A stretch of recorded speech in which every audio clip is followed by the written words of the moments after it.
Diane Schneider.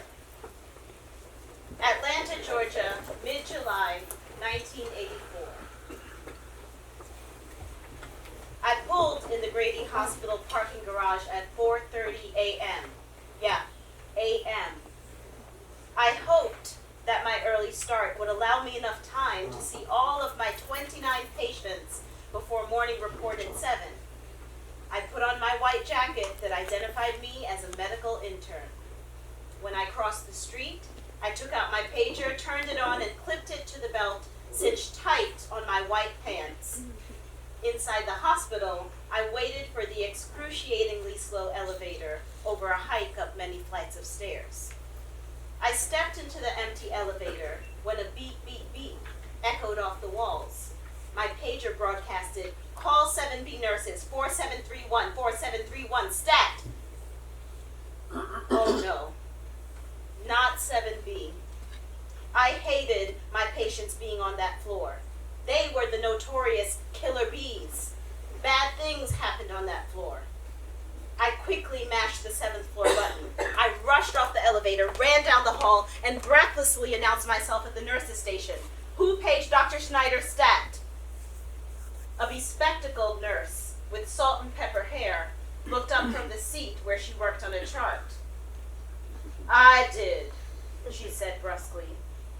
She rose slowly, straightened her crumpled white uniform, and moved stiffly to the front of the desk. She leaned in close to me and in a low, hushed voice said, "Georgia Perriman is your patient, right?" "Yes," I said. "She passed." "What?" I blurted out and shook my head in disbelief. "You're saying Miss Perriman is dead?" "Yup. We just found her dead on morning rounds." "What happened?" "Don't know."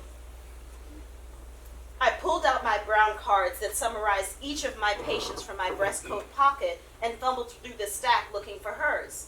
Georgia Perriman, 29, admitted the night before last with acute pancreatitis from drinking. A serious diagnosis, but in a young person, well, you just didn't expect them to die. Jesus Christ, how could this happen? "You gotta pronounce her," the nurse announced. "What?"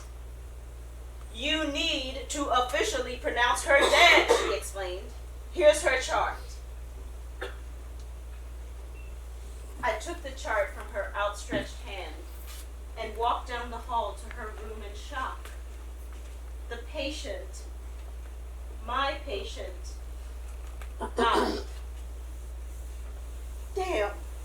The notorious 7B nurses lived up to their name, killer bees. I was so mad I could barely see straight.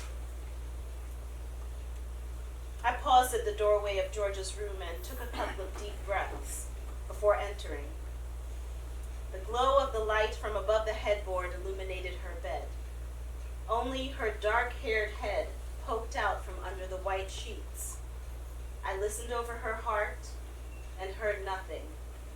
I pulled up her eyelids and shunned my penlight into her vacant, unresponsive brown eyes. I reached for her right arm. It was cold and already rigid. Oh my God. Rigor mortis had already set in. She had to have been dead for hours for that to happen. I quickly yanked back the covers all the way to the bottom of the bed so I could look at the rest of her body. I saw that her left arm appeared enormous. It felt like a water-filled balloon. Jesus, her fluids ended up in her arm instead of her vein. She needed fluid support and didn't get it. How did this happen? I briskly walked back to the nurse's station. I wanted answers. But before I could ask my questions, the nurse declared, "You need to call the family and let them know she's taken a turn for the worst." Turn for the worst? Yup. But she's dead. The worst has already happened. Well, you can't say that over the phone. Why? Why can't I tell the truth? You have to tell them in person. That's the hospital policy.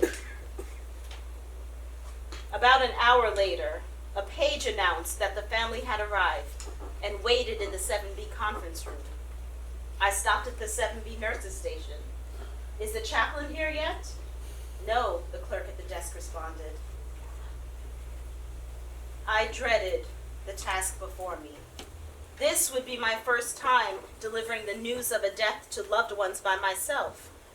I expected to find a room full of relatives wailing loudly. I thought they would ask me a barrage of questions and felt nervous about how to answer them. How am I going to handle this? I felt anything but confident. I briefly steeled myself and headed for the conference room.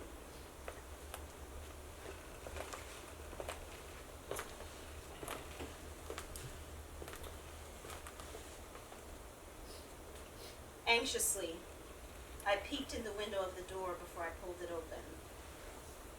5 people, 3 women and 2 men, sat around the table.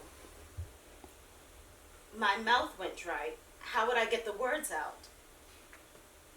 As I made my way to the table, I recognized Miss Perriman's mother from admission. My heart beat faster, my throat tightened.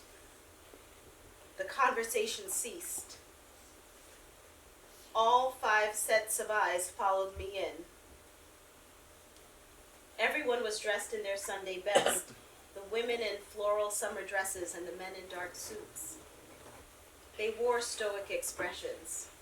I expected they knew taking a turn for the worst was Grady speak for death.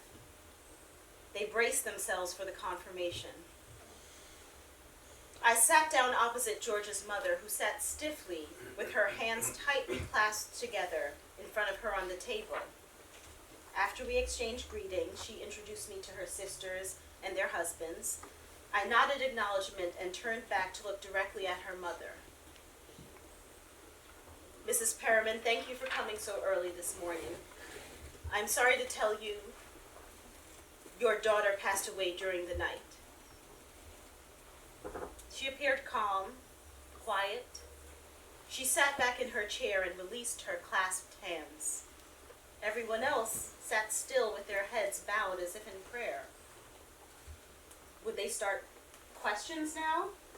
In the silence, I readied myself for the onslaught.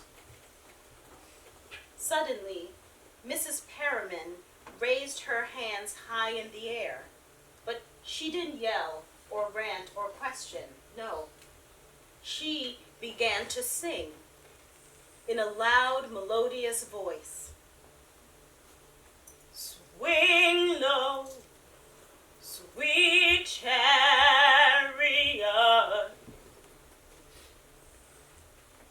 I watched in astonishment as everyone joined in. Their hands reached up toward the ceiling and swayed side to side. Coming for to carry me home. Swing low, sweet chariot. Coming for to carry me home.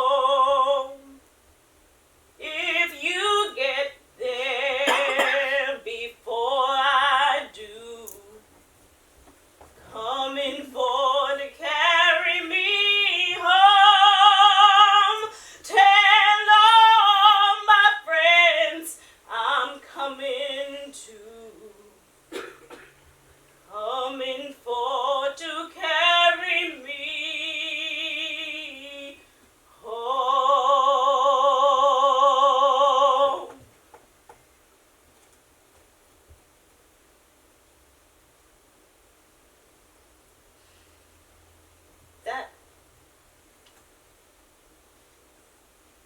That was beautiful.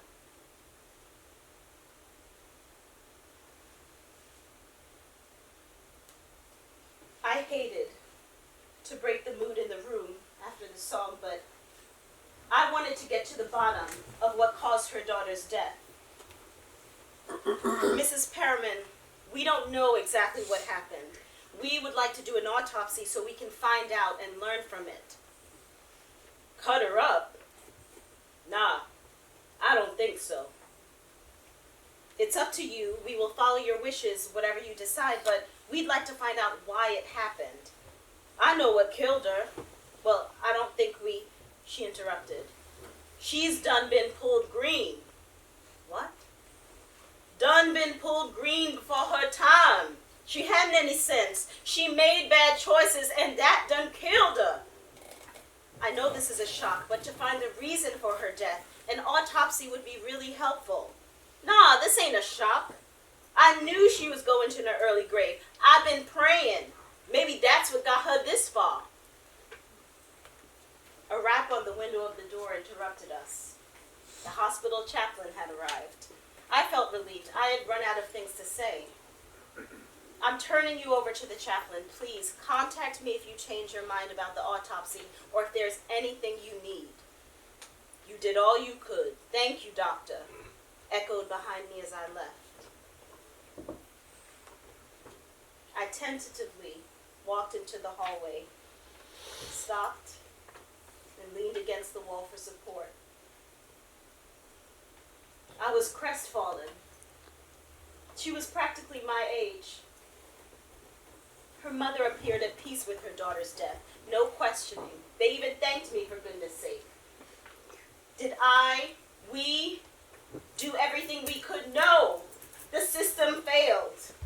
Was she killed by the incompetence of the 7B nurses or the actual disease? We would never know. Her death hit close to home. One's life was fragile. She could be me. Or anyone.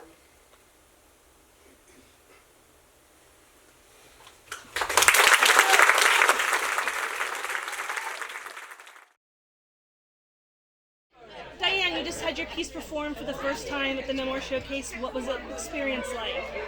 It was amazing. It was totally amazing. It's one thing for me to read it aloud and read it to other people, and with Rita Katrik, for instance, in your class, but to hear this incredible actor actually bring it to life.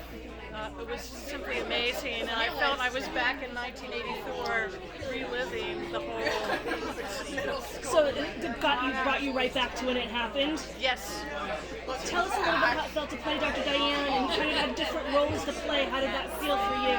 It wasn't a challenge, but as an actor and artist, I'm always up to the challenge. And to incorporate the singing, it was kind of a rare opportunity to be able to play all of those characters, have the acting element, but also have the singing element in the span of 10 minutes. So and how does it feel great. to act for someone that just wrote it for you? You don't often get to meet It was the a people. little nerve-wracking, to be honest. I spied her in the first row and was kind of like, oh, there she is. But at the same time, it was also an honor because I know I'm doing service to someone's actual story that they felt strongly enough about to devote words and time and to putting in pen to paper. And so it was great. She mentioned the singing. I think the audience all felt it. How did you feel about the singing and why that was important for you to have it in the piece? Well, I think in terms of really connecting with somebody's true soul and really just grabbing your heart, that really does it. And for the audience to feel what I felt as the individual just observing this in a room with, a mother and her family who had just lost their daughter. It really, I think, helps connect with the audience with exactly the way I felt when it really happened. That's why she really just brought it to life. So one last question. What would you recommend to someone thinking about being in the Memoir Showcase or trying to do the contest? What would your advice to them be?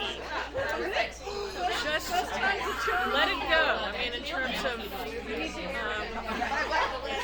go to that time where you're thinking about writing and just sit down and do it, and it's just a wonderful process that I can't more highly recommend in terms of, and I'm hoping that the people that I've brought here today as well who go, well, that's really cool, that's something you're doing. I go, you all have stories, and it's just a matter of taking the time and writing them down and sharing. Perfect, ladies. Thank you.